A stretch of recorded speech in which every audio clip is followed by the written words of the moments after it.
Paul, talk to me about these dating sites, man. Dating sites are something that I've been exploring and fascinated with for 10 years.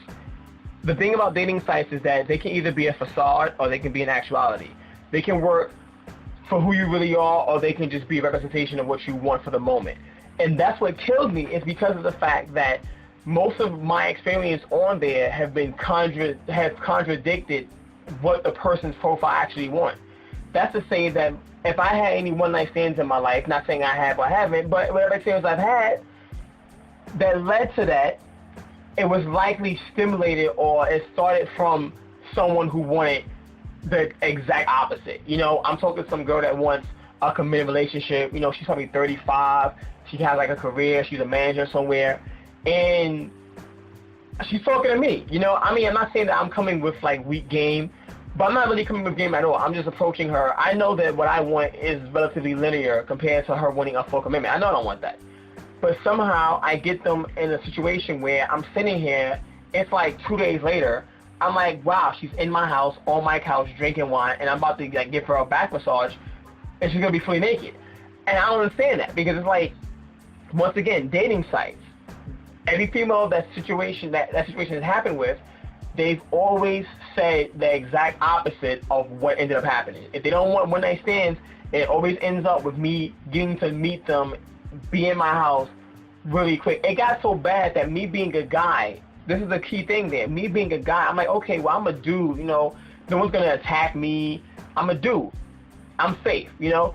I started actually feeling insecure. I'm like, yo, some of these chicks are so comfortable with just coming to my house that I have to really stop and think, what's their agenda? You know, like, 'cause it's just too easy. If I was a girl in that same scenario, of course I would be uncomfortable, because I'm like, okay, I'm a female. This guy can come over, take advantage of me. That's what he wants. But I'm a dude. I'm like, why would this female be so comfortable to come to this stranger's house so willingly?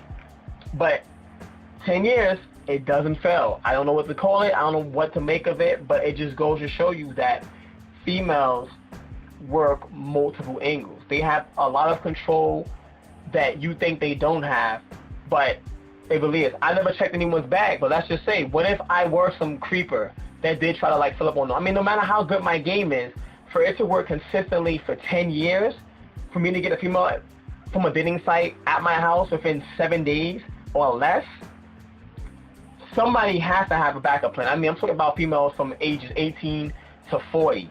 Never fails.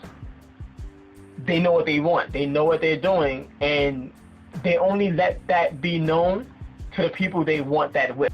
Now, when you go on a dating site, Yeah. and you said basically on average it takes you about a week to get a chick to your house. If I'm really just like focused, it's not that hard. It really isn't.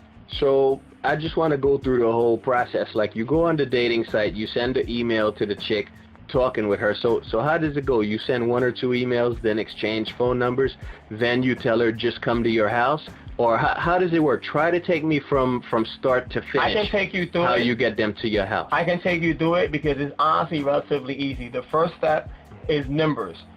I don't expect any one female to do it. I expect to come forward with a lot of females with the exact same line. I hate to say it. Most females on the surface, they hate it too. But honestly, if you're talking on a dating site to thousands of women, you're not going to come original with every female. You might have one original email, but you're going to recycle that because you're playing the odds. So out of like 10, if I get 1 or 2 responses, that's all I really need. That's step 1. Step 2, I expose my character. That's by saying that I know I'm multifaceted. I know I have talents and abilities that they might find appealing that other guys might not come forward with. I come forward with that first, because what that does is that sets me aside from all other emails from guys saying, yo, what's up, ma, can I holler? Even if the guy's, you know, good looking, the female might think and say, yeah, I might jump on that. But at the same time, it's kind of redundant. It's like, yo, female, yo, ma, can I holler? You're not even going to really get noticed. So you sprinkle a little bit of originality on it. Next, I just talk to them. I allow them to feel comfortable to the point where they give me their number. You know, I present a question situation that requires them to give me their number. For example, I'm like, oh yeah, I bake, or I draw, or I do whatever, you know, because it's the truth. I do. I bake, I draw, I do whatever. I tell them that. They're like, oh, well, can I see some of your stuff? I'm like, I can send you a pic. Okay, give me a number. I'm like, okay, here's my number. So that gives them the control because now they have my number. I didn't ask for their number. If they want to see my stuff, I gave them my number. Then once they have my number, we'll talk, of course, we'll exchange. Then I flirt. I get real direct. I get like a casual flirt out there saying something about, oh, well, if you were here, you would get this. Or if you were here, I'll give you that. Then she will normally respond, well, what's stopping me from being there? Or, you know, when are you free? Or when are you available? I'm like, well, listen, I mean, now, depending on how I think they are, which is a main judgment, because honestly, if I was more ambitious, I can probably get some of them there the same day. If like this conversation happens in the morning, they can get there the same day because it's happened. After the initial exchanges, I'm like, okay, you know, well, it's Tuesday. I'm free Thursday. Are you free Thursday? You know, yeah, they're free Thursday. They come over. Now, here's the bottom line. If I talk to her on Monday, by Tuesday, we did a number exchange, and we're already planning on her coming to my house. Not a date, but her coming to my house for whatever reason, you know, because I bake, because I draw, because of something that she found intriguing. This is what bugs me out. This is what I had to discover on my own, because all my game was accidental. When they came here, or even when I went to their house, not on one occasion have we ever engaged in the reason for the meeting. That's to say that if I said I draw, or I paint, or I sculpt, or I do whatever, not one time have any of them ever come, or I've ever gone to them, and it's actually been a mutual exchange of, oh, well, here go my drawings, here's my paintings, here's my sculptures.